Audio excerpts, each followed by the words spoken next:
Hello everyone, welcome back to another episode of the Hokkaiden Gaijin. My name is Andrew Tormenti, and today is going to be a little bit different of an episode. First of all, I have my headphones on, not typically normal. I also don't have the green screen on, because quite honestly, it's 6 a.m. in the morning, and I don't want to wake anyone up putting that thing up.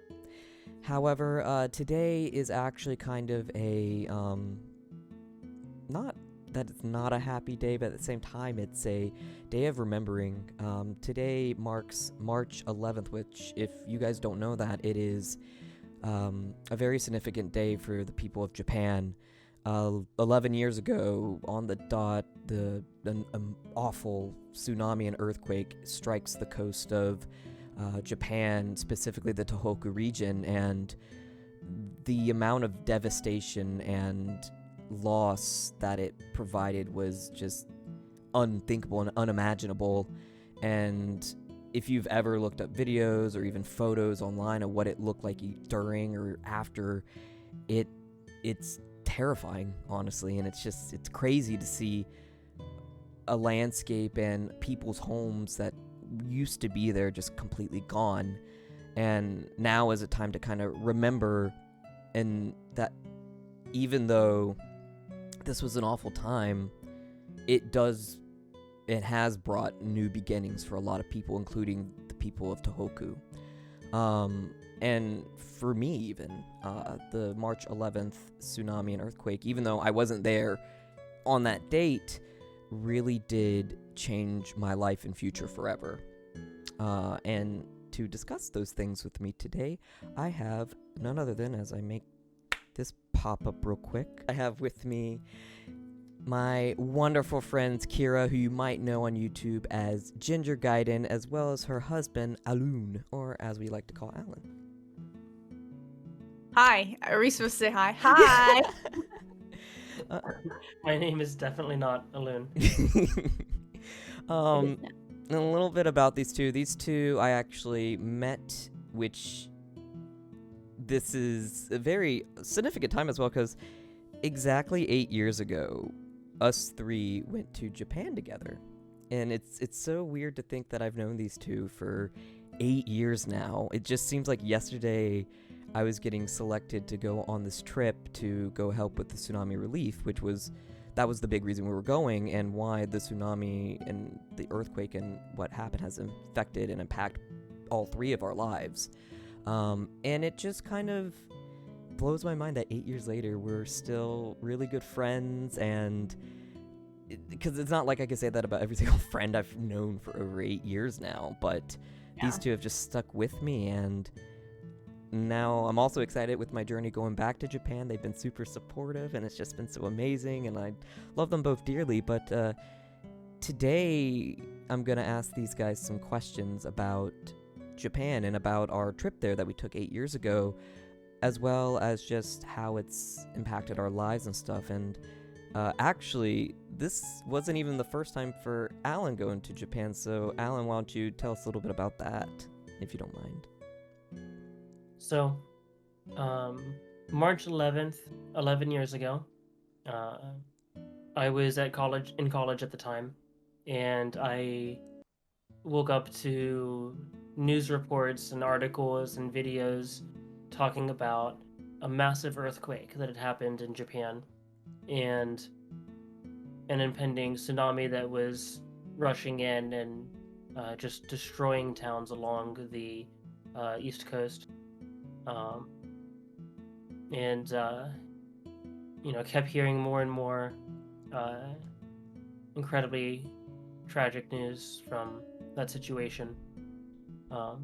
I had some friends at the university who were Japanese, and at this time I had already decided that I was interested in moving to Japan someday. So when I heard about this disaster that ended up being a triple disaster with the earthquake, tsunami, and then the power plant failure in Fukushima. When I heard about all that, I wanted to do something to help. I wanted to go help because I heard they were asking for people to come in. They were asking for people from other nations to come assist with disaster relief. And so I decided I was going to go. And began looking around all over for relief groups and organizations that were on their way. Ended up joining a pretty small unknown group, but it was connected with Samaritan's Purse. And we went. I had to go down from Virginia to Texas, and we had some debrief and training there, and then flew out to Japan. It was. It took a bit of time, the transition point, because the logistics of organizing relief help can't be done quickly, except for teams that are already prepared for that type of thing.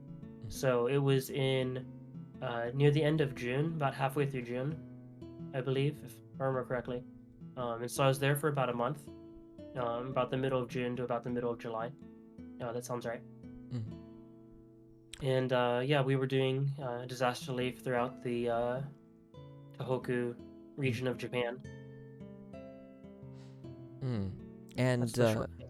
yeah, so and that was that the year of the tsunami and earthquake too, like 2011 that you went? Yeah, that was just a couple months after. Wow, that's The great. disaster happened here in March, and then I went out in June. Well, So 3 months later. that's amazing. Like, and I thank you and everyone who went with you, as well as all the other organizations that went out and helped. And I'm sure the Japanese people feel this, like, they're very grateful for that as well. I know every time I tell someone that, oh, I've actually gone to Japan to do tsunami relief, they are always like, I want to give you a hug. You care so much. And I'm like, I just want to help people. Like, it's not about that, but at the same time, I'm really happy that they really value that, you know, people, or they really care about people coming out and helping them. And it feels like, not trying to like make myself feel good or anything, but it's just like I'm happy that it, you know, that we're able to help in any kind of way. 'Cause like, I guess we went in 2014, which was Right. 3 years later, and I don't know about you guys, but it still looked pretty rough in a lot of areas, even 3 years later. Yeah. Like, I know now it kind of looks like a lot better. It looks so much better. I mean, 11 years later, but it's just, there's a lot of, I believe, I can't remember exactly like what areas we went through, but like seeing just completely devastated areas where there was no houses or anything, it was just, it really takes you back. Yeah, the big difference the 3 years made. When I went about 3 months after the event, what we did, a large part of what we did was just shoveling and moving debris. We were moving debris, and we also went to some areas that were on the furthest reach of the tsunami, where some things were still standing but had been waterlogged, and we were taking out the drywall and everything and shoveling out mud, so that the frames were still salvageable in those areas. But basically, the result of the work that I was helping with were these incredible mountains of trash and debris. And basically, at that time, everything was covered in debris. And so the 3 years later, all the debris had been removed, and just in giant, you can't even call them landfills because they were all above land, but mountains of garbage had finally been formed, and the land was clean of garbage, but it was completely desolated, still completely flat. And that's the so 3 years is just how long it took just to clean, let alone rebuild. Rebuilding hadn't even happened yet when we went in that 3-year mark. Yeah. Now, moving on to a kind of different topic, is Kiira, when did you kind of learn for yourself that Japan was where you wanted to like end up? Oh man, I think like the decision where I was like 100% sure was definitely after the 2014 trip that we had taken, because I'd been wanting to go to Japan since I was a kid, really, or I remember in 6th grade, I wrote a paper about Japan, and I researched a lot about it, and I was like, okay, I can see myself living here for sure. And I think what solidified it was going there in 2014 and actually being there, even though it was only for a week. That's all it took for me to really fall in love with Japan and make me feel like I could live here. And I only went to Japan that 1 week before I decided to move there. Like the next time I was in Japan, we were signing a contract for the apartment. So really, that trip solidified what I already knew. Yeah. And that was a very similar situation with me, actually. I'd always like games and anime, as you do. And it was solidified when I was in Japan as well. In that 2014 trip, I was like, I want to move here one day. And I really just want to be here. And yeah, very similar to your situation. And I kind of waited even a whole year after we had gotten back and to see if that feeling was still the same. And like, yep, it's still the same. And even when I left Japan recently, I'm just like, is that feeling the same? And it didn't take long, but I was like, yep, that feeling is the same. So, Alan, what kind of led you to want to move to Japan? My first year at college, I was an English major. I thought I was going to be an English teacher in the States. And then in that first semester, found out I hate the U.S. education system. Oof. So I changed majors for my second semester on to be teaching English as a second language. And from that time, I knew that I wanted to go overseas and teach English overseas. And I knew I wanted to go to somewhere in East Asia because I really enjoyed East Asian culture. Ironically, I did not start watching anime until college. I was never really into it, but I eventually did start leaning towards Japan as the place I wanted to go. Like I narrowed it down to Japan or Korea. I was trying to decide. Ended up narrowing it down to Japan, and then sometime during my second semester, and so it wasn't. It was at the end of that semester that the disaster happened, and that started my story. I wonder, did we have a conversation when we were in Japan the first time in 2014 about like wanting to live here? We did. Because I know that you kept saying that. I think it's like Alan and I had already like basically made that decision even before I think we went on the trip. Did we ever talk about it when we were there? I don't remember. If I didn't with you guys, I talked to another friend who currently lives in Tokyo. I won't say their name, of course, for their personal reasons, but I was talking to them. I was like, so who do you actually see? Because everyone was talking about, oh, we're going to move back to Japan. And I was like, who do you actually see doing that? And they were like, well, I think me and you for sure. And then maybe Alan and Kiira. I was like, yeah, okay. And then lo and behold, that's all the people that ended up moving to Japan, which was pretty amazing and funny how that worked out. But yeah, so all three of us went on that trip together. I mean, it's where I met you two when we got selected for the trip back in, I believe it was like October or something like that. But something that changed your life on the trip, or like what was your big moment that kind of just you remember to this day that just stuck with you? I don't know if it's necessarily a good memory, but it is a strong memory, and it's one that like I don't know. It's like always plays back in my mind. Is when we were all in the van going to Ishinomaki, which is basically like the biggest city on the coast that got impacted by the tsunami and earthquake and stuff. And so I remember we were driving from Tagajo, which is a city that was affected, but not to the scale that Ishioka was. Ishinomaki was. And so we get in the van, and like we're all college students, so we're all like messing around and goofing off and stuff. And all of a sudden, like things start to get flatter and older looking and tattered and brown and stuff. And it's just, you could see the effects of the tsunami the closer and closer we drove to the coast. And I just remember like the entire van just everyone in the van like looking out the window in absolute silence because it's like I think it was the first time that a lot of us had seen disasters like that. Like, as far as I know, no one in the van had been through anything like a very major hurricane like that or anything to that scale as far as a natural disaster.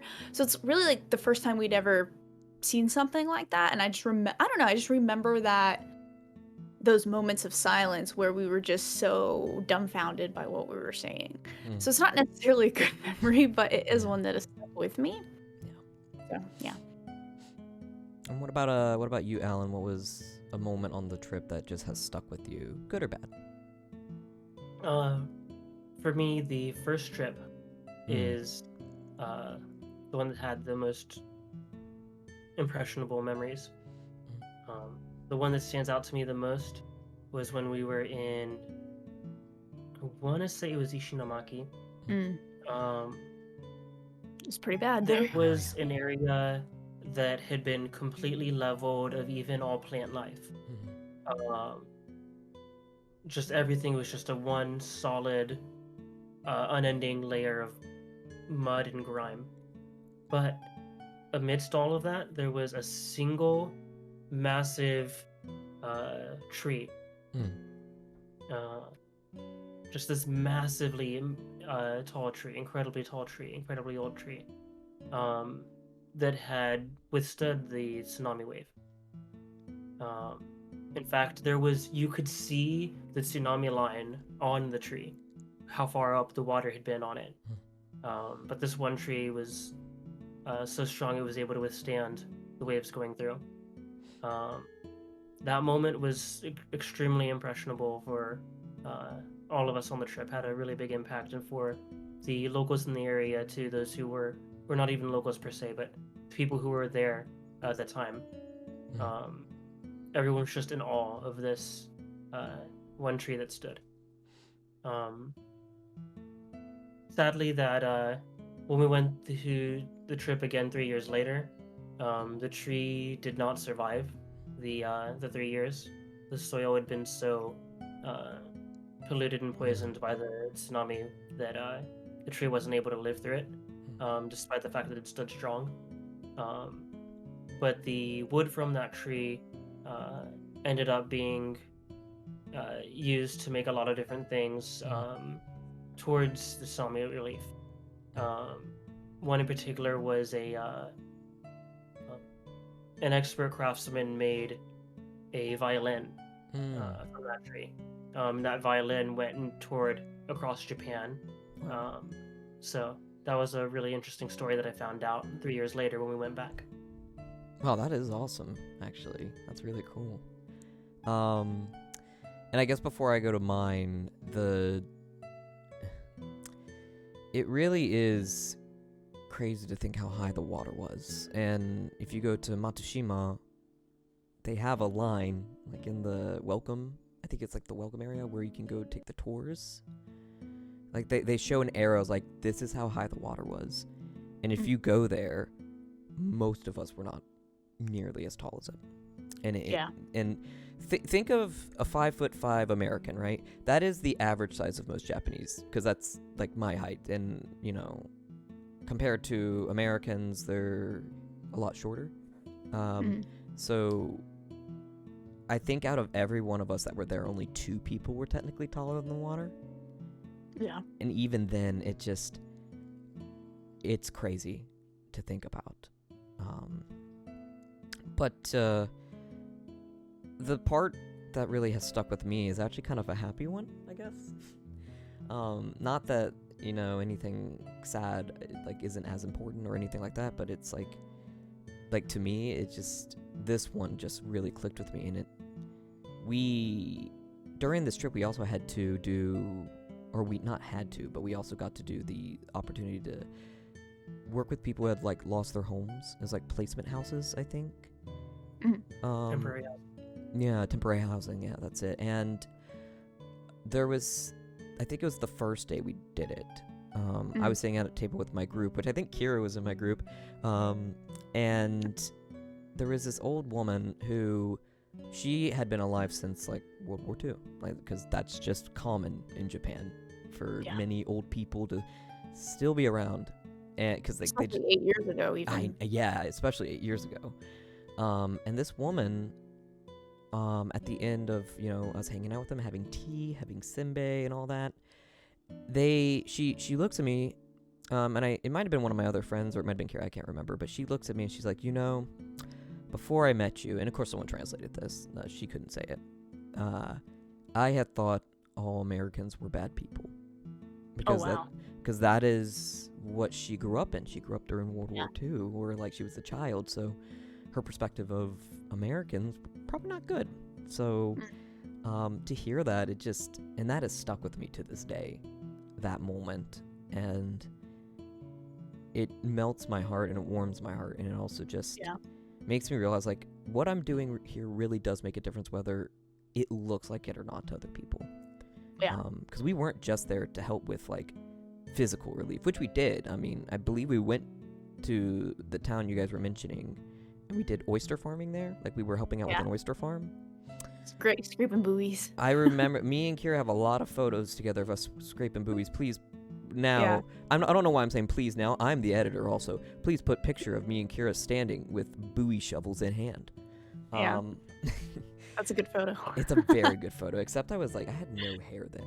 I, for those trips, shaved my head. And I did it moving back to Japan, too. Maybe I'll do it again. Who knows? July. Who knows? Maybe I'll do it again. Probably not. But your point really stands, where it was also like not only being there for the physical stuff, but the emotional side too. Yeah, because these people needed it.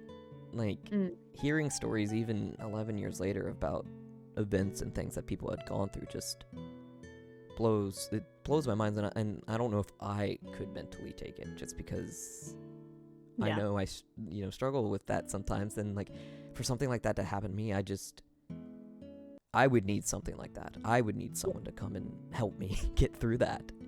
And for us to be able to go and do that for them was amazing, and it is a memory that sticks with you forever, and of course is one that's pushed me to move to Japan and live there, because it was my dream. It still is my dream. Like for me even to come back to the United States and be like, it's time to go back again, because this is what I consider my home now, and where I want to continue living my life and helping people there. Like, not to say I don't want to help American people, of course, but it's just, this is where I feel you feel like it's right. Yeah.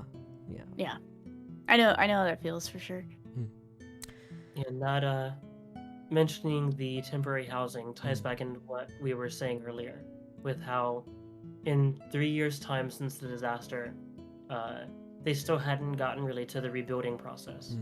Like that's how devastating it was. In 3 years, they were just cleaning, just trying to get it ready to rebuild, and that in a way goes to show you just the severity of the disaster and how complete of a disaster it was. And Kiira had mentioned, as we were driving closer and closer up there, seeing the areas that were looked like they'd been abandoned for those 3 years. And that's because we were passing through Fukushima, which I mentioned earlier was the site of a nuclear reactor meltdown. And I don't know if meltdown was the right word, but it was at least, it had been unstabilized. And but yeah, so that area was still off limits until just pretty recently, I think. Like I think just in the last year or two, people have been allowed to, last couple of years, people have been allowed to move back into that area around and throughout Fukushima. That was like brand new houses being built over there. Well, they're really trying to get people to get down there again, saying like it is fine, or it's getting better, which it is getting better. So 10 years then for that area, and we're rebuilding and moving people back. Thankfully, not quite as long up in Tohoku, along the east coast. People were able to move back a bit sooner, but, but 3 years without being able to rebuild is insane. That is very crazy. And that kind of brings us to the end of this video. I kind of just wanted to talk about and reminisce and ultimately just remember March 11th, as well as how not only did it unfortunately bring sadness and just waves and waves of sadness, but it did bring some hope and some light at the end of the tunnel for not just people in Japan and not just for the Tohoku region, but for people affected like us who found through this our future homes and our lives and what we feel led to do. And I love that country and I love the people there, and I can't wait to go back. I'm really looking forward to it.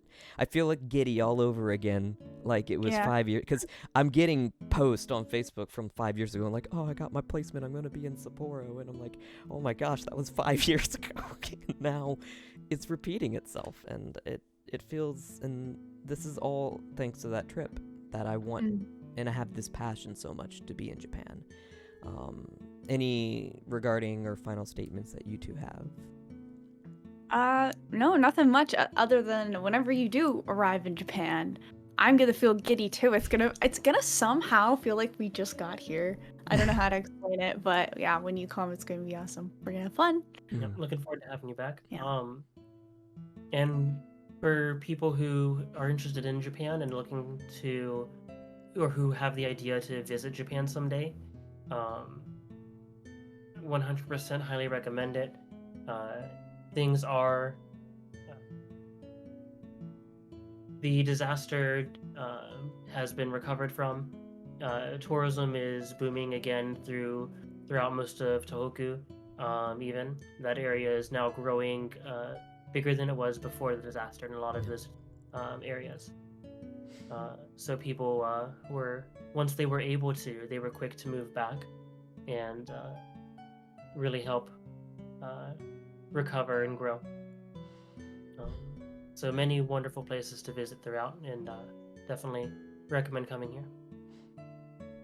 All right, and with that, that would be the end of this video. And do you want to plug your YouTube channel real quick, Kiira, for everyone who's watching?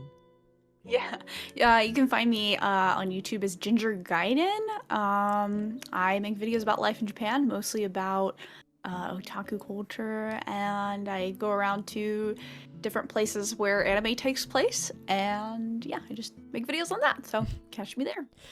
Definitely do so. I enjoy those videos, especially the ones I'm in, but you know, the ones that I'm in, they're not even the best ones, so don't even worry, because I bring the value and quality we'll be down. many more videos together. Yeah.